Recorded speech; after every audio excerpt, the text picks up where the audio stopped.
আবারও চলে এসেছি অন্য দিনের মতো পনিরের একটা নতুন রেসিপি নিয়ে।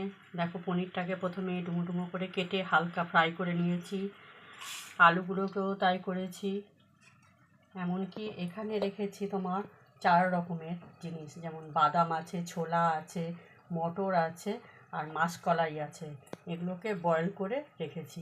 এবার আমি এই আইটেমটা করে দেখাচ্ছি তোমাদেরকে। দেখো, আমার মশলাটা প্রায় হয়ে গেছে। এবার এই মশলার মধ্যে প্রথমে আলুগুলোকে দিয়ে দেবো। এবার এইগুলো একটু নাড়াচাড়া করে তারপরে এই যে সেদ্ধ করে যে রাখা সমস্ত কিছু মিক্সিং ডালের মতো এগুলো দিয়ে দেবো। এবার এটাকে সমানে নাড়তে হবে স্টিম কমিয়ে। স্টিম বাড়ালে জিনিসটা স্বাদটা অন্যরকম হয়, কারণ তেলটা উড়ে যায় রান্নার, তাই অন্য স্বাদের হয়ে যায়।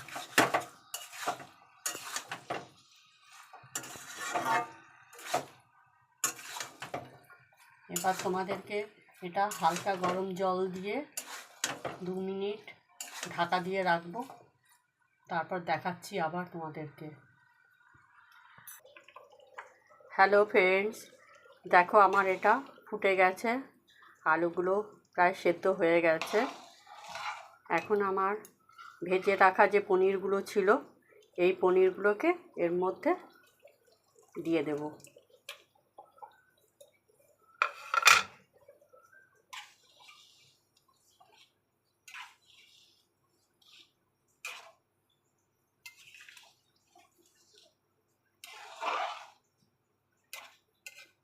এবার 2 মিনিটের মতো এটা একটু ফুটতে দেব। এটা রুটি, পরোটা দিয়ে খুব ভালো লাগবে খেতে এই রেসিপিটা।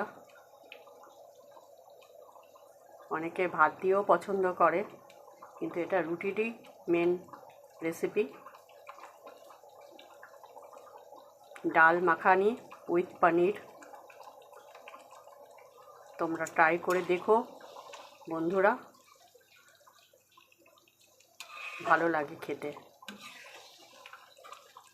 একঘেয়েমি খাবার সবসময় সবাই পছন্দ করে না, তো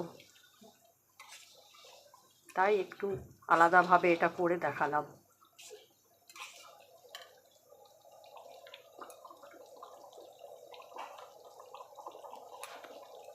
আবারও আসছি আমি, তোমাদের দেখাচ্ছি কমপ্লিট হওয়ার পর।